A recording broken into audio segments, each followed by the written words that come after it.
I got a friend. We probably been friends for over 20 years now, and I've been telling him for like the last 2 or 3 months. All he talk about is women, women, women, and I'm telling him like, bro, you ain't even got your life in order.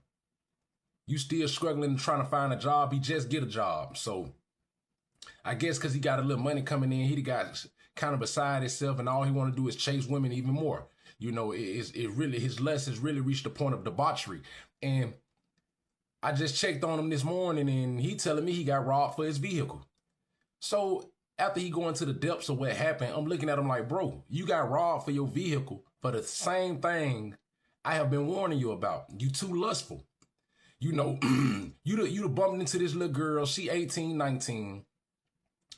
You chasing some cheap cootie cat. Think you getting off. Think you manipulating this young woman. First of all, you meet at a Motel 6. I'm telling him, like, what do you think this young woman doing at a Motel 6? It's drug infested and is only full of sex workers. So, you know, after riding the little girl around, he letting her be. He's been the little girl personal Uber. He letting her do DoorDash. She ended up saying, "Drop me off right here. I gotta check on my cousin." When he pull up, she go to some little unknown location. A dude come out of nowhere with a gun. Open the door. Open the door. Open the door before I pop you. He opened the door, dude steal his car. So I said, man, the girl set you up. 9 times out of 10, she a young drug addict selling herself. I said, think about it. She gets you to go to a location you have never been before. She disappear in the vicinity of that location. Then this dude just popped up and robbed you for a mundane, ordinary car. It's not a sports car. It's not a Mercedes Benz. You know, it's not a luxury vehicle. And the way the guy pulled up on you, he didn't fully pull the gun out. He just let you see that he had a gun. So obviously she had to tell the man he ain't armed. He ain't got no gun enough. And you got robbed for your vehicle. Your lust has defeated you. Don't put that on that girl. You put yourself in that situation being lustful. And I'm telling him that your lust has defeated you. And you chasing these little young girls, man. You should have known. But all you was thinking about is how to catch an easy nut. And you done lost your vehicle. Now you trying to script and scrabble on how you going to get back and forth to work. That's why I always tell you young guys, it does not make you manly to sleep around or try to have all these young women. Your lust will consume you. It will corrode your spirit. And the deeper you go, that's why the Bible speaks so much against sexual immorality. The deeper you go down that rabbit hole, the more and more it'll take to fulfill that sexual urge. You'll start having what they say, an insatiable appetite for all these sexual desires, but you'll never be satisfied.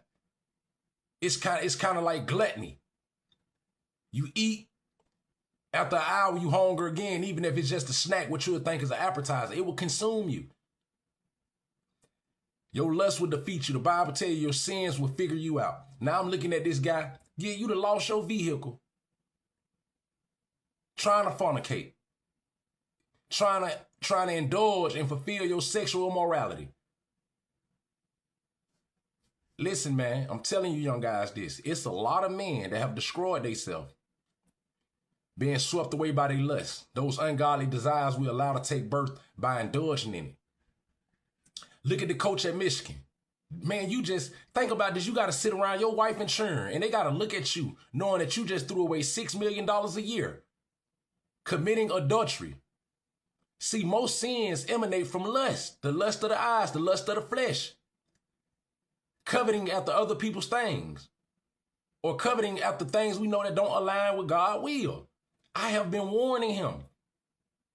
You young guys, and see, that's why I say you young guys got to take heed to the admonition that older men give you. It'll save you. I encourage all young guys to read, study, and break signs on the book of Proverbs.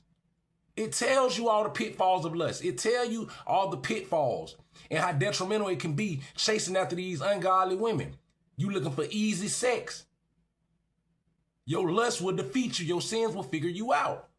Men confessed. And baby, they told the truth. Let's not sugarcoat it. Lust is destroying men, silently and savagely. And it's not just hurting them. It's taking down families, futures, finances, and faith. This is bigger than casual hookups or a weak moment on the phone at 2 a.m. This is a spiritual war, and these men are finally speaking up. This thumbnail isn't clickbait. It's a warning wrapped in reality. Look at those faces. Look at those eyes. This isn't for entertainment. It's a PSA from the battlefield. Each one of these men has seen the wreckage lust causes, and they're trying to stop you from becoming the next victim. You think you're playing with a little temptation? Nah, lust plays with you until you're broke, bitter, emotionally numb, addicted to empty pleasure, and haunted by what you lost. It sneaks in through your phone, slides in through DMs, and before you know it, you're not chasing purpose, you're chasing pixels and poison. Hear this loud and clear. Lust doesn't care how good you are. It's coming for your potential. One of the men said he was introduced to lust at 6 years old. The enemy starts early because if he can hijack your desires, he can delay your destiny. And so many men, kings, prophets, providers, have been reduced to wandering zombies because nobody told them that lust is a demon with designer shoes. And don't let this make you think it's just about men. Women are affected too, especially the queens who get entangled with lust-driven, emotionally unavailable, dopamine-drunk boys pretending to be men. We end up loyal to someone who was never clear-headed to begin with, and when they fall, we get pulled down too. Why do good men change after sex? Because what they were chasing was never connection. It was a chemical high. And once they crash, they ghost. That's lust in action, not love in alignment. Men who don't conquer lust end up conquered by it. Men who don't discipline desire end up distracted for life. Men who don't pursue healing end up hurting everyone around them. Now I'm going to help free a lot of men right here. So please, brother, listen to me, man. Listen.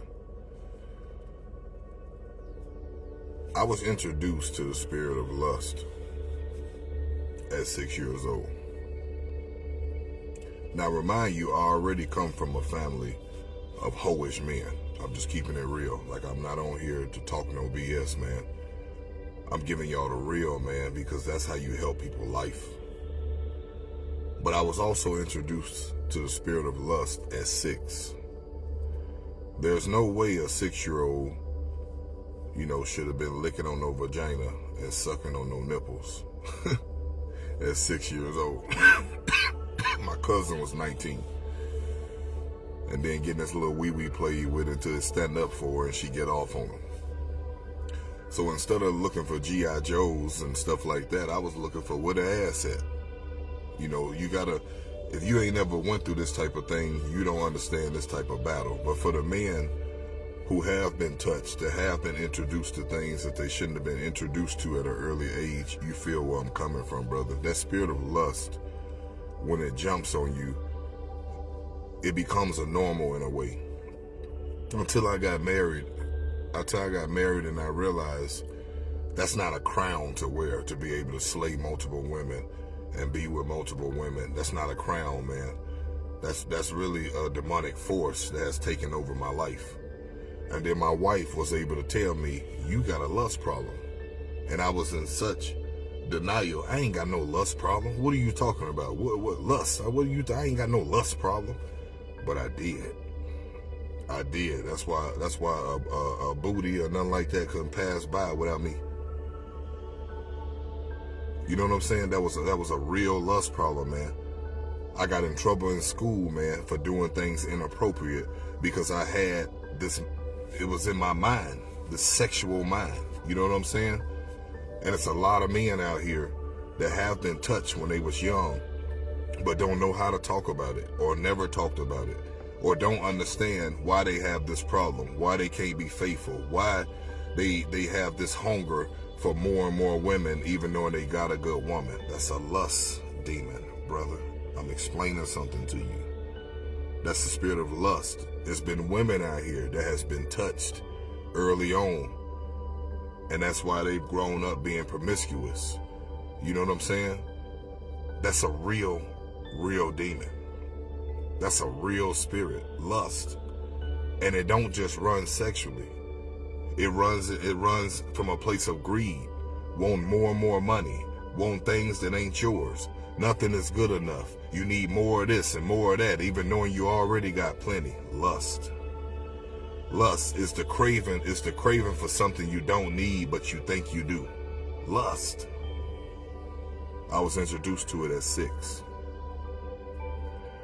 And I've had to fight and deal aggressively with that demon in order to defeat it, because it's a big one. And when it jump on you, it feels like a normal, like I said. You know what I'm saying? I'm an attractive man, obviously, right? So to be able to slay multiple women, man, was a crown. It was a crown. Until I got into a marriage that challenged that crown. That is not a crown. That is a demon. That ain't nothing cool. You damaging your soul. Being with multiple women. Here, there, everywhere. Women just at will, at your dispense.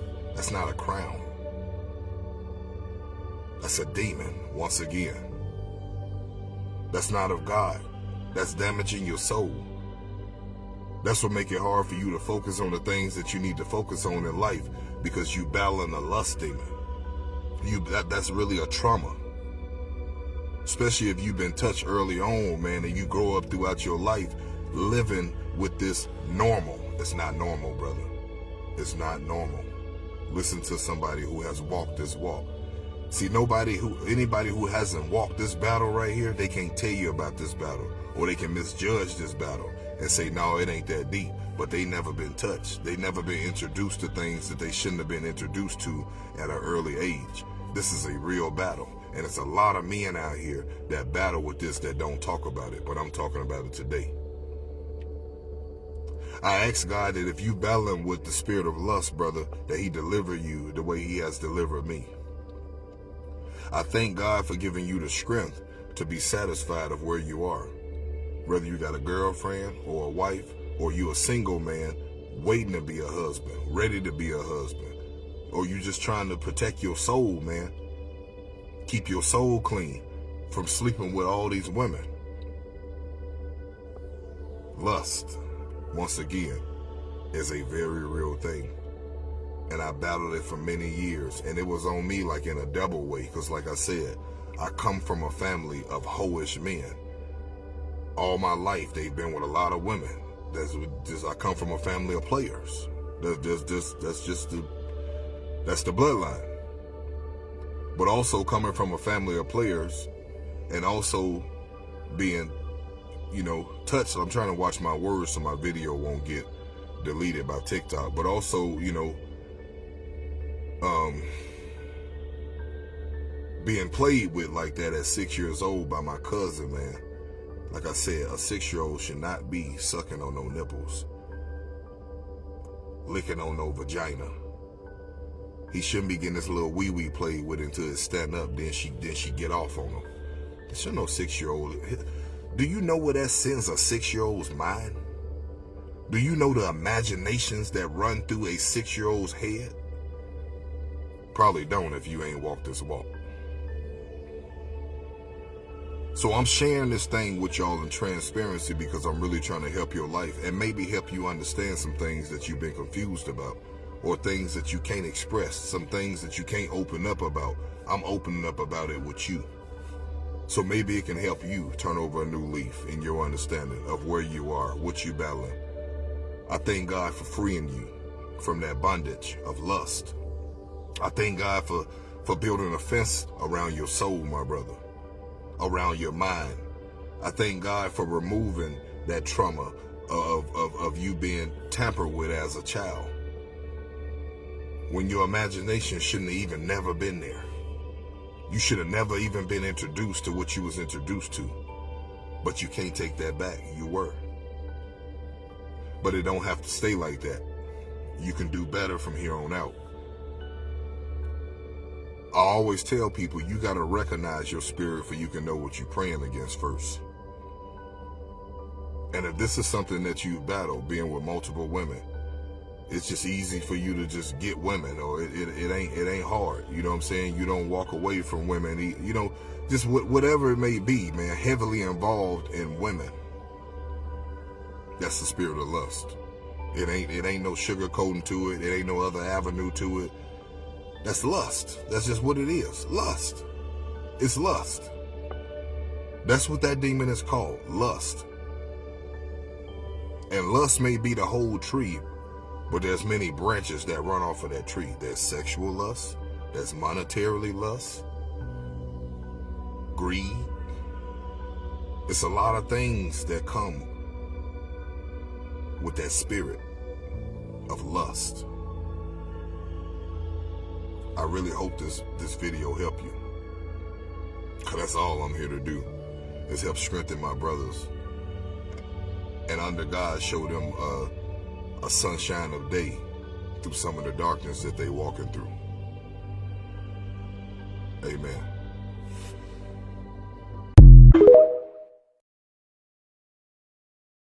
I'm gonna tell y'all why a lot of people have bad relationships. Because y'all going off of looks. Y'all keep dating people off of looks. I'm gonna tell you something. The person that you dating off of looks ain't even the person you gonna be with. Ain't even the person, yeah, y'all might have sex, yeah, that person might buy you something, take you out of this and that. But man, them people really don't even care about you. They don't care nothing about you. Like I said before in the video, it's like, love, and lust. You need a person that like you, that love you, and that lust after you. Y'all go after these people that just want to have you around for some fun time. Just for some fun time. That's what y'all have. And y'all wonder why y'all can't really have no real relationship. That's why a lot of y'all ain't gonna really never get married. That's why a lot of y'all ain't never gonna have nothing, no great relationship. Because y'all always chasing a certain type of person, a certain type of look, or certain type of way a person act. And I'm telling you, the ones that really like you, lust after you, and love you, y'all don't want them. Y'all look right over them, and them be the best ones for you. Because y'all just go after people that just want to have fun because of either you got something going on right now, you got some money, or you're beautiful, or that you got a sex appeal or something. Y'all gotta understand, when you date somebody, you gotta date somebody that puts you in the front of their brain. That always thinking about you. That like being around you. That wanna love you. That lust after you. See, you need three components. You need them 3 L's. Like, lust, and love. If you ain't got all 3 of those, if you got one of those components, you might be fucked up. Because somebody like you, they might just like you enough just to have sex with you or give you a little money, then boom. Somebody lusting after you just want to have sex with you, ain't gonna do nothing. Somebody loving you don't mean nothing. Motherfuckers love somebody and beat on them and say, I love them. Motherfucker love on somebody and call them all type of names and then say, I love them. Like, love be making people endure things that they shouldn't. So love ain't just always good by itself. I done seen people do all type of crazy stuff, you know, be like, oh, I love him. Oh, I love her. Like, love just make you endure a lot of stupid things that you shouldn't endure. You need somebody that have the 3 components about you, because it's a balance. A person that like you, because you ever seen somebody who really likes something and who truly loves something and who truly lusts after something, they can't never get enough of it. Some people don't even know that it's 3 components to all of it, to a person when you in a relationship with them. If you missing one of those components, something gonna go bad.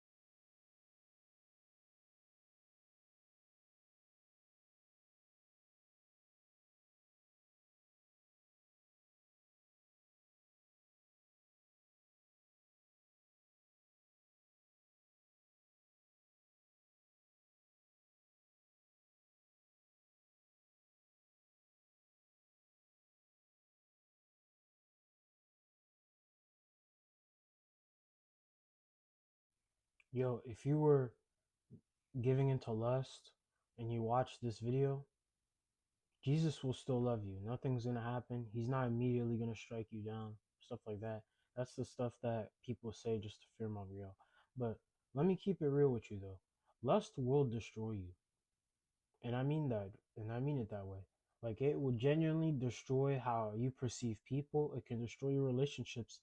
And not only that, you're damaging yourself. And when we decide to give in to that, it's it feels like an addiction. It feels like we're a slave to something else. And that's why God tells us not to fight against it. That's why we're called to flee from it. Because at the end of the day, lust is always going to be there. It's not something that you can just kill. It's something that's always going to be present, even when you get older, right? But the only way to overcome it is to be able to have this relationship with God, to replace that desire for lust and replace it with that desire for an eternal life with Jesus Christ, because that is the only way how you are going to be able to overcome something like that, is replacing the desire for gratification with something that can benefit you in the long run or eternally. There is a struggle men have wrestled with since the dawn of time, and it destroys most men. Ibn al-Qayyim tells us, lust is a disease. Its beginning is desire, its middle is madness, and its end is regret. It blinds the heart, steals the intellect, and leads the servant to his own destruction.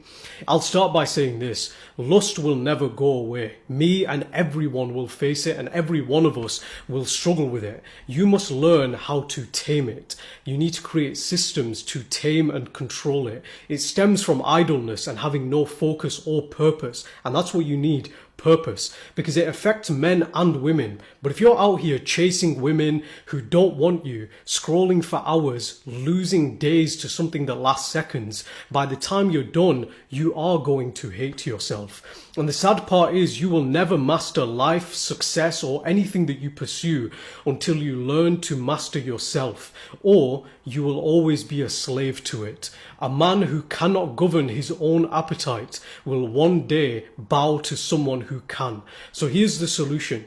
You need to find purpose, your mission. For some, that's family, money, whatever your mission is, I want you to hyper-fixate on it. Have systems in place to manage and control it whenever the feeling comes around.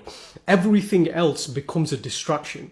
Unfollow people, block websites, have systems to be around people. For example, in my own life, I'm so focused on business, my family, making money and success, that I have no time to think about these things, and I'm always surrounded by people. Immerse yourself so deep into finding your purpose that you give lust no time to set its grip on you. And if you manage it properly, watch where your life goes. Watch the person you become. Ruled no more by your desires, you'll finally be free.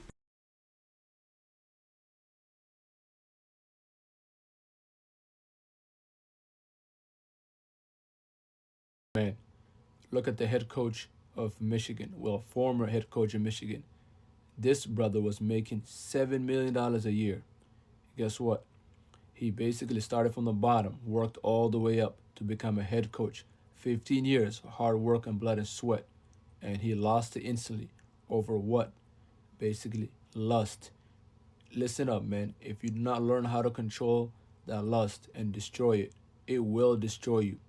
See, wisdom is when you learn from other men's mistake.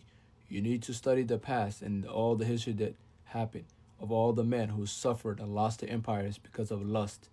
If you don't learn from them and you don't learn from the past, you will be the next one to go down. It's not a matter of if, it's a matter of when. So with that being said, this is Empire. Do not let lust destroy you. Peace. Men of God who are waiting until marriage, also, I want to note that you shouldn't be self-pleasuring either. Y'all gonna be mad at that one. Just because you aren't sleeping around doesn't mean you're off the hook.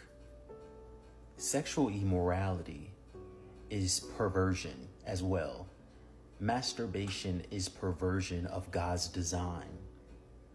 The Bible talks about wasted seed a lot. How that's ungodly. You shouldn't be doing that. When we say we want to wait to marriage, it's about practicing self-control. Jesus was a man who had great self-control. We are called to be like Jesus. It's hard, I know. We are healthy men out here who have healthy functioning bodies, amen. But we must gain self-control in all areas. Don't try to perfect one area and slip in another. It's all still sin. You can tell how far a relationship will go dependent on the lust level. If the lust level is at 1,000 and y'all niggas just met, I'm sorry. That is just going to be a great one night. But if it's really like y'all really caring about each other from the start, I ain't gonna lie. Once y'all hit this seat, it's up. Because lust is something that really blinds us to really getting to know a person. It just forces you to get to know a person to get to know a person. You feel me? You try to get to know a person in that type of way. But when it's really just y'all caring about each other, it's a whole different vibe. Because once y'all get into the y'all finna be moving like y'all on X videos or some shit. You start hitting moves you ain't never hit before and shit. You getting all types of strength you never had, throwing her up in the air and shit. It is a spirit of perversion and lust that has infected and affected the minds of a lot of men today. And a lot of you don't want to be honest about your addiction to adult films on the low, OnlyFans on the low, tricking off at the strip club every week on the low. And a lot of you're so infected to where you can't even see a woman past the conversation, past her body. You're so fixated having sex with her after the first, second date, you think she owes you access to her body. Whenever men go around asking women, what do you bring to the table besides your looks and your body? That subconsciously is your reasoning. That's your fault that you can't see her past her body and you can't see her past the value that she offers outside of her looks. That's you. Whether you realize that or not, fellas, that is a perverted mind, perverted spirit within you that is keeping you from recognizing the value that she can offer in your life as a companion, as your safe haven. Understand me when I say this, fellas. Until you get rid of that lustful spirit, you will not have a skill set of being able to bond with a woman. Have you realized that every great musician that has fallen, every great prophet, every great apostle, pastor, evangelist that has fallen, they've all fallen under one thing, and is lust. If you don't believe me, go back and look at history. Whether it's to do with fornication, whether it's to do with being a deadbeat father, whatever it may be, it's always lust. Why do you think there are certain preachers that emphasize so much on fornication, lust, all these kind of things? Why do you think that is? Because it is one of the killers of men. Now, unfortunately, in this kingdom, one moment can mess you up for a lifetime. Yes, you might be this great man of God, you can heal people and all these kind of things. But there might come a point in time where one moment can finish you forever. That's why the Bible says that be ye of sober mind, for the enemy prowls looking for someone to devour. We must be vigilant at all times. Be vigilant, for the enemy is prowling, looking for someone to devour. That's why we must devote ourselves to God daily. Your prayers from last week is not going to carry you today. Not at all. This thing is a daily sacrifice. We cannot allow ourselves to lose the battle because of one moment. One moment. Please teach these things to your children. I beg, teach these things to your cousins, your own fathers. Teach it to them. One moment can finish you. What's going on, y'all? I'm back again for another video. This video today is for the men. Ladies, y'all can take out whatever y'all need to take out from this video. This really, I might have a message for y'all one of these days, but this one is for the men because I see a need in our community. And that's for the men to step up and be men of God. I think I see like a lot of men like kind of struggling with the spirit of lust.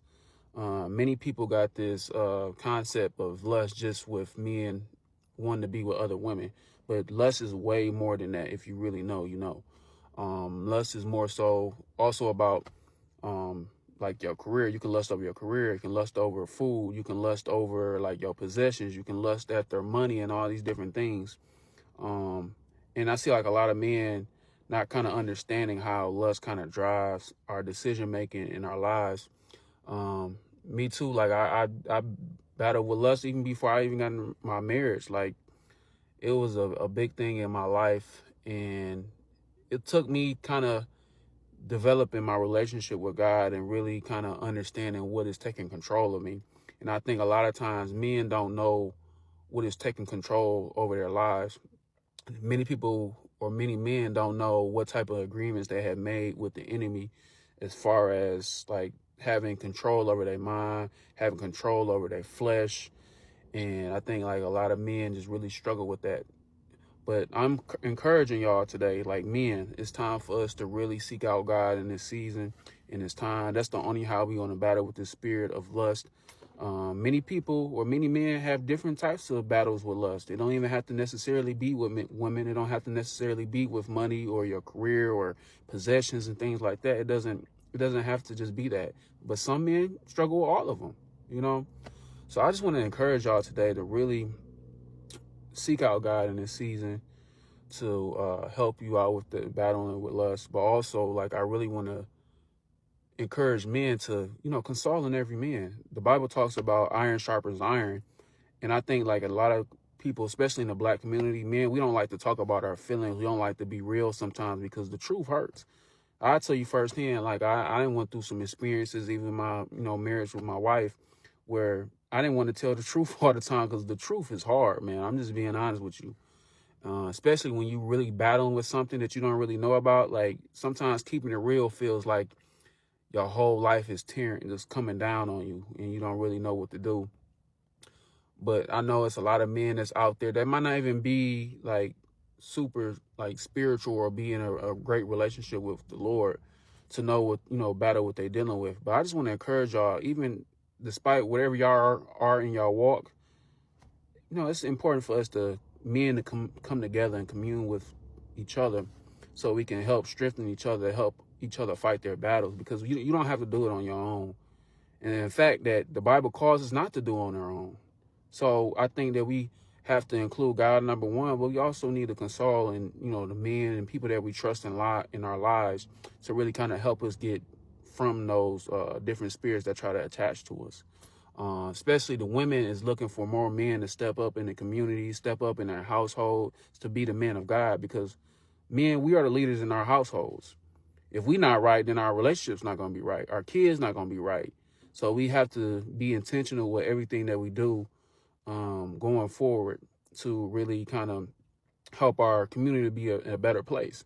That's why these men on this thumbnail are not whispering. They're yelling because they barely made it out. Some didn't. Some lost their wives, their minds, their platform, their peace. And they don't want that for you. Fellas, if you're reading this, you're more than your urges. You're more than your trauma. You're more than what society told you masculinity is. You are meant to build, protect, love, and lead. And you can't do any of that when lust is driving the car. And to the women watching, baby girl, stop begging a man who's been hijacked by lust to treat you right. He can't. It's not about you. You could be Beyonce, he'll still scroll for bodies. You could be his answered prayer, and he'll still act blind, because lust has rewired his brain. So what now? How do you heal from this? Step 1. Admit it's real. Lust is a problem. It's not normal. It's not healthy. It's not just how men are. Step 2. Cut off access. You can't pray this away if you're still subscribed to it. Step 3. Heal the wound beneath the urge. Lust usually masks loneliness, rejection, father wounds, or shame. Deal with the root or it'll keep growing back. Step 4. Surrender. Yes, to God, to a higher power, to your purpose, to your truth. This isn't just a mental battle, it's spiritual. And if you're a content creator, a healer, or someone building something sacred, get ready. Lust will try to take you out. The higher you rise, the sneakier the attacks. But guess what? You were born to win. You were built to resist. And you are being called right now to wake up, level up, and speak up. Lust can't rule what you've surrendered. Lust can't stay where light lives. Lust doesn't stand a chance against someone who knows who they are. So share this. Send it to your brother. Stitch it. Duet it. Add your voice. If you've ever seen a good man fall, if you've ever been the woman left behind in the wreckage, if you've ever felt the sting of being chosen last because the algorithm made them addicted to bodies, this is for you. Lust is real, but freedom is real too. Let's talk about it. Let's fight for it. Let's heal together.